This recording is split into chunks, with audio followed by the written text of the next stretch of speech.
আন্তর্জাতিক ভূরাজনীতিতে কোনো বন্ধু বা শত্রু স্থায়ী নয়। স্থায়ী হলো কেবল দেশের নিজস্ব স্বার্থ। আজ ভারতের নিজস্ব স্বাধীন ফরেন পলিসি বা বিদেশ নীতির কারণে পশ্চিমা দেশগুলোর রাতের ঘুম উড়ে গেছে। ওমান উপসাগরে মার্কিন হামলায় ভারতীয় নাবিকদের নির্মম মৃত্যু, ইংলিশ চ্যানেলে ভারতের পরিচালিত একটি আস্ত জাহাজ ব্রিটিশ কমান্ডারের দ্বারা হাইজ্যাক হওয়া, আর পেন্টাগন থেকে ইন্দো প্যাসিফিক নামটি মুছে ফেলা, এগুলো কোনো বিচ্ছিন্ন বা কাকতালীয় ঘটনা নয়।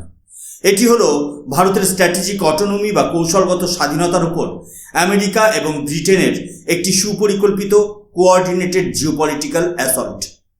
নিজস্ব মুদ্রায় তেল কেনা এবং নিজেদের শর্তে বিশ্বমঞ্চে মাথা উঁচু করে দাঁড়ানোটা কি এতই বড় অপরাধ যে তার জন্য আজ আমাদের রক্ত ঝরাতে হবে? নমস্কার, আমি সুশোভন, আর আপনারা দেখছেন অদ্ভুত অথচ বাস্তব। আজকের এই বিশেষ এপিসোডে আমরা একদম গ্রাউন্ড জিরো থেকে বিশ্লেষণ করব কিভাবে ভারত সরকার পশ্চিমী হেজিমনি বা আধিপত্যকে সরাসরি চ্যালেঞ্জ করছে, আর কেনই বা গ্লোবাল সাপ্লাই চেইন থেকে শুরু করে সমুদ্রপথে ভারতের ওপর এই মারাত্মক আক্রমণগুলো নেমে আসছে। বিশ্বের মানচিত্রে এখন এক অদ্ভুত খেলা চলছে। এতদিন আমেরিকা এবং ইউরোপের দেশগুলো মনে করত যে গ্লোবাল সাউথের দেশগুলো, বিশেষ করে ভারত, তাদের তৈরি করা নিয়মে চলবে। কিন্তু বর্তমান ভারত সরকার সেই পুরনো নিয়ম মানতে নারাজ। ভারত আজ স্পষ্ট ভাষায় জানিয়ে দিয়েছে যে আমাদের দেশের ন্যাশনাল ইন্টারেস্ট বা জাতীয় স্বার্থ সবার আগে। আর ঠিক এই কারণেই শুরু হয়েছে এই সংঘাত। ওয়াশিংটন এবং লন্ডনের থিঙ্ক ট্যাঙ্করা বুঝতে পারছে যে ভারতের আর জুনিয়র পার্টনার হিসেবে রাখা সম্ভব নয়। তাই তারা এখন সরাসরি আক্রমণাত্মক নীতি গ্রহণ করেছে। এই পুরো বিষয়টা কোনো সাধারণ ডিপ্লোম্যাটিক ফ্রিকশন বা কূটনৈতিক টানাপোড়েন নয়। এটি হলো ভারতকে ভয় দেখিয়ে নিজেদের নিয়ন্ত্রণে রাখার এক মরিয়া চেষ্টা। আজ আমরা এমন কিছু তথ্য উন্মোচন করব যা মূলধারার মিডিয়া সেভাবে কভার করছে না। ভূরাজনীতিতে শব্দ, নাম এবং নামকরণের গুরুত্ব অপরিসীম। এগুলোকে অনেক সময় মানসিক অস্ত্র বা সাইকোলজিক্যাল উইপেন হিসেবে ব্যবহার করা হয়। 2018 সালে ডোনাল্ড ট্রাম্পের আমলে আমেরিকার প্যাসিফিক কমান্ডের নাম পরিবর্তন করে রাখা হয়েছিল ইন্দো প্যাসিফিক কমান্ড বা সংক্ষেপে ইন্ডো প্যাকম। কেন করা হয়েছিল? ভারতকে খুশি করার জন্য। আমেরিকার হিসেব খুব সোজা ছিল। ভারতের পিঠে হাত রেখে তাদের ব্যবহার করা হবে চীনের বিরুদ্ধে। আমেরিকা চেয়েছিল এই অঞ্চলে ভারত তাদের হয়ে লড়াই করুক বা হেভি লাইটিং করুক, ঠিক যেমনটা তারা অন্যান্য দেশের সাথে করে থাকে। কিন্তু ভারত সরকার এবং আমাদের বিদেশ মন্ত্রক সেই ফাঁদে পা দেয়নি। ভারত পরিষ্কার জানিয়ে দেয় যে আমরা কারোর হয়ে প্রক্সি যুদ্ধ লড়ব না। এর ফলস্বরূপ আজ কি দেখতে পাচ্ছি? আপনারা স্ক্রিনে দ্য হিন্দু পত্রিকার এই নিউজ হেডলাইনটি দেখুন। এখানে স্পষ্ট লেখা আছে, US drops Indo from name of its military Pacific command. অর্থাৎ আমেরিকার নবনিযুক্ত ডিফেন্স সেক্রেটারি বা সেক্রেটারি অফ ওয়ার পেন্টাগন থেকে ইন্দো শব্দটিকে সম্পূর্ণ মুছে ফেলার নির্দেশ দিয়েছে। এখন থেকে এটি আবার আগের মতো ইউএস প্যাসিফিক কমান্ড। এটি শুধু একটা নাম পরিবর্তন নয়, এটি ভারতের প্রতি একটি প্রচ্ছন্ন বার্তা। আমেরিকা বোঝাতে চাইছে যে তুমি যদি আমাদের শর্তে কাজ না করো, আমাদের মিলিটারি অ্যালায়েন্সে পুরোপুরি যুক্ত না হও, তবে এই গ্লোবাল স্ট্র্যাটেজিক ম্যাপ থেকে আমরা তোমাকে মুছে দেব। কিন্তু ভারত সরকার এই হুমকিতে বিন্দুমাত্র বিচলিত নয়। আমাদের বিদেশ নীতি কখনোই আমেরিকার নামের ওপর নির্ভরশীল ছিল না। এই জিওপলিটিক্যাল আর্থকোয়াক বা ভূরাজনৈতিক ভূমিকম্পের এটা মাত্র শুরু। নাম মুছে ফেলাটা হয়তো একটা মনস্তাত্ত্বিক ব্যাপার, কিন্তু যখন সেই রাগ গিয়ে পড়ে নিরীহ মানুষের জীবনের ওপর, তখন সেটা আর নিছক রাজনীতি থাকে না। গত সপ্তাহে ওমান উপসাগরের কাছে যা ঘটেছে তা যে কোনো স্বাধীন দেশের জন্য চরম উদ্বেগের বিষয়। ভারত সম্প্রতি সংযুক্ত আরব আমিরশাহী বা ইউএইর সাথে চুক্তি করেছে যে আমরা ডিসকাউন্টেড তেল এবং গ্যাস কিনব এবং স্ট্রেট অফ হরমুজকে বাইপাস করে সরাসরি ফুজাইরা পোর্ট ব্যবহার করে তা ভারতে নিয়ে আসব। এখানে পশ্চিমাদের কোনো সমস্যা থাকার কথা ছিল না, কিন্তু সমস্যাটা তৈরি হলো যখন ভারত বলল যে এই তেলের দাম আমরা ডলারে নয়, বরং ইন্ডিয়ান রুপি বা ভারতীয় মুদ্রায় মেটাবো। আর ঠিক এর পরেই শুরু হলো আসল খেলা।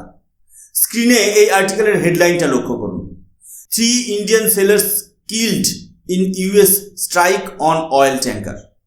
ওমান উপসাগরের কাছে আমাদের 3টি মার্চেন্ট শিপ বা বাণিজ্যিক জাহাজের উপর আক্রমণ করা হয়। এই আক্রমণে আমাদের 3 জন ভারতীয় নাগরিকের মৃত্যু হয়েছে। আমেরিকান ফোর্সেস অত্যন্ত নিখুঁতভাবে এই জাহাজগুলোকে টার্গেট করে, স্ট্রাইক করে এবং জাহাজগুলোকে সমুদ্রের বুকে বিকল করে ফেলে রেখে চলে যায়। পরবর্তীতে ওমানের রেস্কিউ টিম এসে বাকি ক্রু মেম্বারদের উদ্ধার করে। আপনারা ভেবে দেখুন, এই জাহাজগুলো কোনো সামরিক জাহাজ ছিল না, এগুলো ছিল তেল বহনকারী বাণিজ্যিক জাহাজ। আমেরিকার এই পদক্ষেপের একটাই অর্থ, তারা গ্লোবাল অয়েল সাপ্লাই চেইন বা বিশ্বব্যাপী তেলের বাজার নিজেদের মুঠোয় ধরে রাখতে চাইছে। তারা ভারতকে এই চরম বার্তা দিচ্ছে যে আন্তর্জাতিক তেলের বাজারে আমেরিকার তৈরি করা নিয়ম বা পেট্রোডলার সিস্টেমের বাইরে গিয়ে যদি ভারত স্বাধীনভাবে তেল কেনার চেষ্টা করে তবে তার পরিণতি হবে ভয়াবহ। ওয়াশিংটন এই ঘটনার জন্য একবারও দুঃখ প্রকাশ করেন। এটি কোনো দুর্ঘটনা নয়, এটি ছিল একটি ব্রুটাল রিমাইন্ডার বা নির্মম সতর্কবার্তা। কিন্তু ভারত সরকার এতে কি পিছু হটবে? একদমই নয়। আমেরিকা একা এই কাজ করছে না, তারা তাদের সবচেয়ে পুরনো এবং বিশ্বস্ত শরিক ব্রিটেনকেও এই আসরে নামিয়েছে। আন্তর্জাতিক আইনকে বুড়ো আঙুল দেখিয়ে ইউকে বা ব্রিটেন ইংলিশ চ্যানেলে এমন এক কাজ করেছে যা সোজাসুজি জলদস্যুতার সামিল। ভারতের পোর্ট অফ সিক্কায় একটি জাহাজ আসছিল যার নাম স্মাইরটস। জাহাজটি হংকংয়ের একটি কোম্পানি নামে রেজিস্টার্ড হলেও এর পুরো পরিচালনা এবং ম্যানেজমেন্ট করা হতো ভারতের তামিলনাড়ুর একটি কোম্পানির দ্বারা। অর্থাৎ এটি কার্যত একটি ভারতীয় পরিচালিত জাহাজ যা রাশিয়ান তেল নিয়ে ভারতের দিকে আসছিল। আপনারা বিবিসির এই হেডলাইনটি স্ক্রিনে দেখুন, Royal Marines board Russian shadow fleet oil tanker in English channel.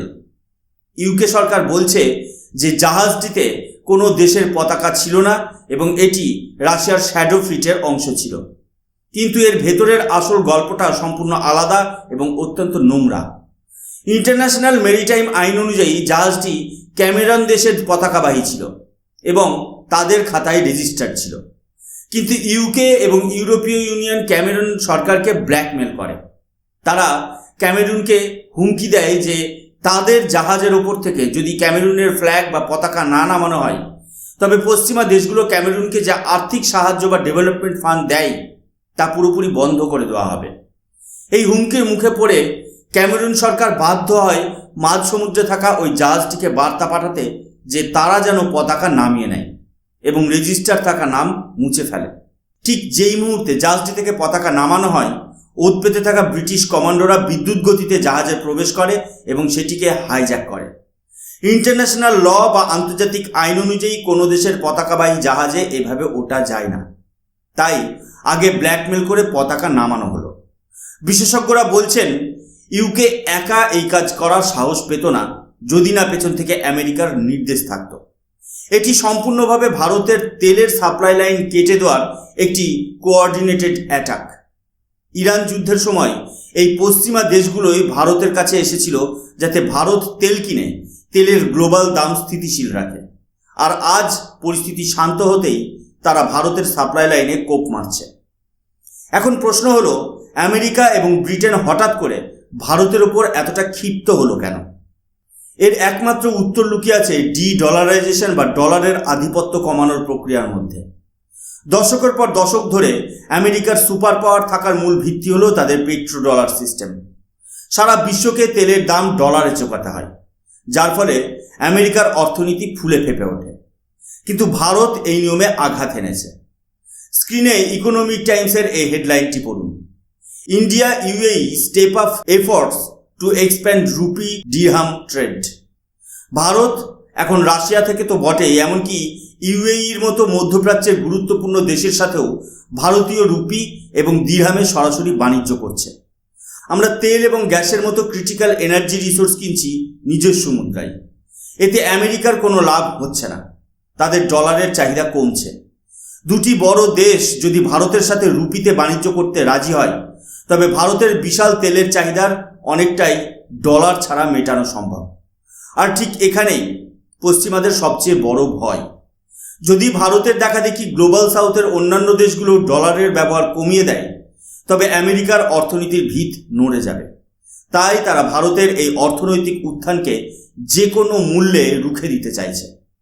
পশ্চিমা মিডিয়া এবং কিছু আন্তর্জাতিক শক্তি এখন ভারতের ভেতরেও একটি ন্যারেটিভ তৈরি করার চেষ্টা করছে।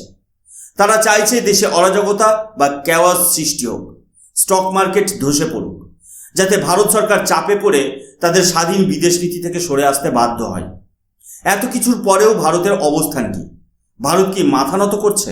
না, ভারত আনঅ্যাপোলজেটিক বা সম্পূর্ণ আপোষহীন একটি স্ট্যান্ড নিয়েছে।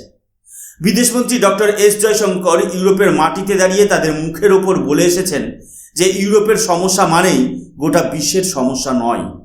পশ্চিমা দেশগুলো মনে করে যে তারা ভগবান প্রদত্ত কোনো অধিকার নিয়ে জন্মেছে, যার মাধ্যমে তারা যে কোনো দেশের অভ্যন্তরীণ বিষয়ে নাক গলাতে পারে। যখন তাদের প্রয়োজন হয় তখন তারা স্যাংশন বা নিষেধাজ্ঞা তুলে নেয়, আর যখন প্রয়োজন ফুরিয়ে যায় তখন আবার স্যাংশন চাপিয়ে দেয়। এই দ্বিচারিতা ভারত মেনে নেবে না। আজ আমরা এক নির্ণায়ক বা ডিফাইনিং মোমেন্টের মধ্যে দিয়ে যাচ্ছি। মোদী সরকার গ্লোবাল মঞ্চে ভারতের যে মজবুত অবস্থান তৈরি করেছে, তার জন্য এই ধরনের আঘাত আমাদের সহ্য করতে হবে। কোনো বড় পরিবর্তন বিনা বাধায় আসে না। আমাদের সরকার যদি দুর্বল হতো, যদি আগের মতো পশ্চিমাদের কথায় উপবোস করত, তাহলে হয়তো কোনো সমস্যাই হতো না। কিন্তু যখন আপনি মাথা উঁচু করে নিজস্ব শর্তে গ্লোবাল ট্রেড, সাপ্লাই চেন এবং ডিফেন্স স্ট্র্যাটেজি তৈরি করবেন, তখন পুরনো শক্তিরা আপনাকে টেনে নামাবার চেষ্টা করবেই। আজকের দিনে দাঁড়িয়ে এটা স্পষ্ট যে ভারত আর কারোর জুনিয়র পার্টনার হয়ে থাকতে রাজি নয়। আমাদের লড়াইটা সোজা। ভারত শুধু ভারতের স্বার্থের পক্ষেই দাঁড়াবে। আগামী দিনে ভূরাজনীতিতে আরও বড় বড় পরিবর্তন বা জিওপলিটিক্যাল আর্থকোয়াক আসতে চলেছে। হয়তো আমরা দেখব ভারত সরকারের যোগ্য জবাব দেওয়ার জন্য এমন কোনো মাস্টার স্ট্রোক খেলবে যা পশ্চিমা বিশ্ব কল্পনাও করতে পারেনি। কারণ আজকের ভারত জবাব দিতে জানে। আজকের এপিসোডটি আপনাদের কেমন লাগলো তা কমেন্ট বক্সে কমেন্ট করে অবশ্যই জানাবেন। আমাদের দেশের এই স্বাধীন বিদেশ নীতি সম্পর্কে আপনার মতামত কি সেটাও লিখতে ভুলবেন না। এরকম আরও গ্রাউন্ড ব্রেকিং জিওপলিটিক্যাল অ্যানালিসিস পেতে আমাদের চ্যানেলটি সাবস্ক্রাইব করুন এবং ভিডিওটি প্রচুর পরিমাণে শেয়ার করুন, যাতে আসল সত্যটা সবার সামনে আসে।